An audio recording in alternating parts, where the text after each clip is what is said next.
Hello and welcome to Secrets of Organ Playing podcast. We are your hosts, Vidas Pinkevičius and Aušra Pinkevičienė. We've been mastering secrets of organ playing for more than 20 years and sharing them on this blog since 2011.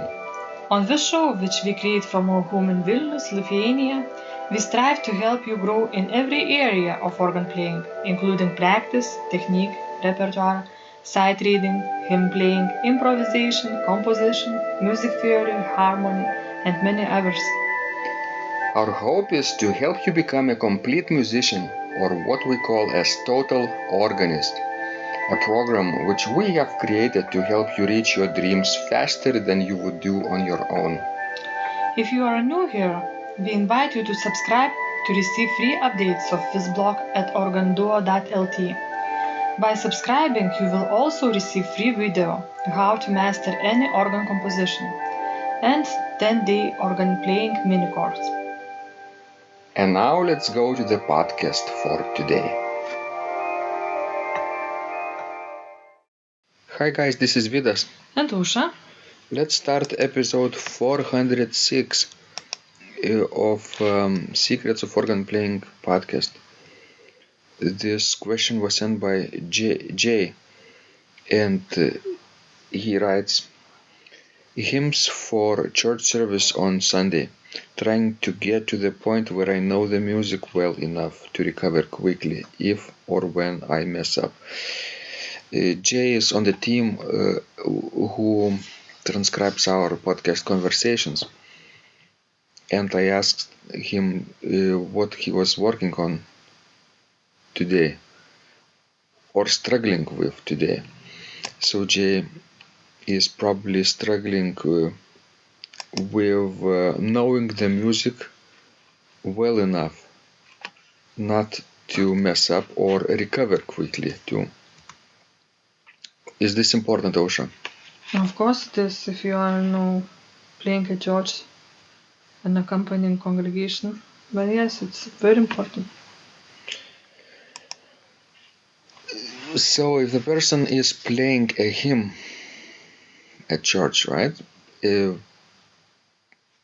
How well should they know this hymn, in your opinion? Imagine yourself, for example, being on the organ bench. How well should you know, or how well should you sight read it too? Well, I wouldn't suggest, for anybody that is not advanced enough to sight read during the actual service. Mm-hmm. You need to prepare in advance.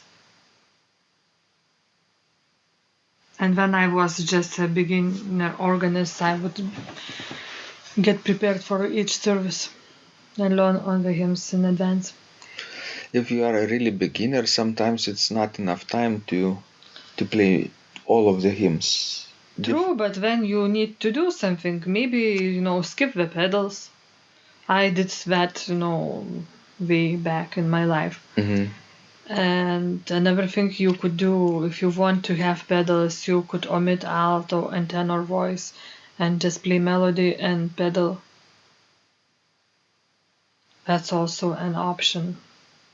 Another option, and I think this would be the easiest way, just to take up the melody and to play it only with hands in octaves. That's also a possibility. But anyway, any of this way that I mentioned now is better comparing to if you would play all written notes and would do many mistakes or stop somewhere. Or play in unsteady tempo. Exactly. Too. Because you're leading the congregation, and Sure. The congregation doesn't care if you know the music or not. They just keep singing. That's right. And you have to be maybe 1 millisecond ahead of them too. True. Have you been in a situation, Aušra, when an organist drags and, for example, the tempo slows down? Yes, I have had experience like this. Why is this sometimes? Why does this happen sometimes? There might be various reasons. Well, one of the ways might be, maybe organist is very, very old and wants to play in a slow tempo. That sometimes happens for people with age. That, you slow things down. But there might be various reasons, actually. He or she might not listen what congregation is doing downstairs. Or maybe her or his technique is not advanced enough to play up to tempo. Or maybe they are listening to congregation too much. Yes, and then, because congregation sometimes wants to slow things down, and if organist, listens too much to congregation and cannot keep his or her steady tempo, then the tempo might slow down too. It's like playing with an orchestra too. And if you are a soloist, you have to lead the orchestra too. Especially in episodes when you are playing solo and then after you an orchestra comes in. You have to keep the tempo steady and try not to slow down at the end. True. And this also might happen, when you have so many people singing that, organ cannot be heard too. I had that experience once, in my lifetime when I was playing at Grace Church, Lutheran Church in Lincoln, on Christmas service. Christmas Eve, I believe, service. There were so many people downstairs and everybody were singing so loud that although I played organo pleno, I could not hear a single note from the organ. Mm-hmm. Right, so I hope Jay and others will have plenty of time to prepare for Sunday's services and to know the music well enough to recover quickly from the mistakes. And luckily that after some time, hymns starts to repeat themselves. So I guess you will get used to your hymnal. And I think with time you will know some of your hymns by heart, so it will be much easier then. Mm-hmm. Thanks guys, this was Vidas. And Ausra. Please keep sending your wonderful questions. We love helping you grow. And remember, when you practice, miracles happen. This blog is supported by Total Organist, the most comprehensive organ training program online, where you will find courses for every area of organ playing, including technique, practice, sight reading, repertoire playing, hymn playing, improvisation, composition, music theory and harmony, with hundreds of scores and thousands of exercises. Here is what some of the students are saying. Hugh writes, "The sight reading course has helped me tremendously. Thank you very much for your SS courses and all your help." Robert writes, I found the fingerings, registration ideas and general comments to be excellent. John writes, "I have found your download very helpful. It was really excellent. I have watched some of your teaching videos and when I read your instructions, I tried to imagine you are there teaching me.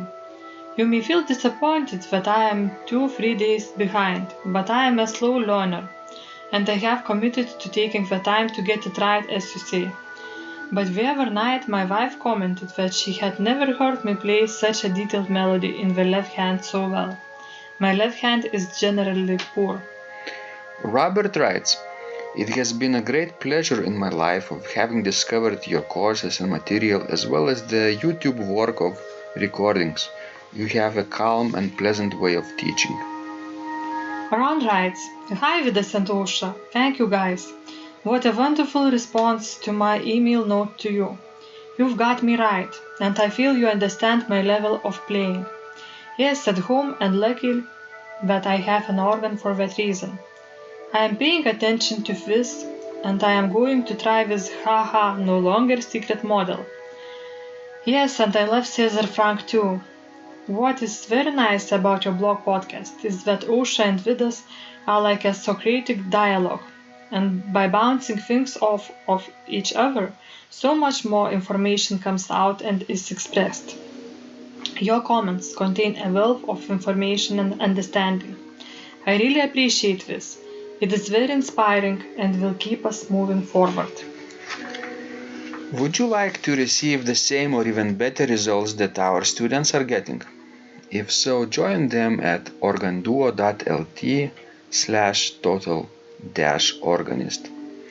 And of course, you will get the first month free too. You can cancel anytime. Also, if you haven't yet subscribed to receive free updates of this blog, make sure you do that at organduo.lt. By subscribing, you will also receive free video, how to master any organ composition and 10-day organ playing mini course.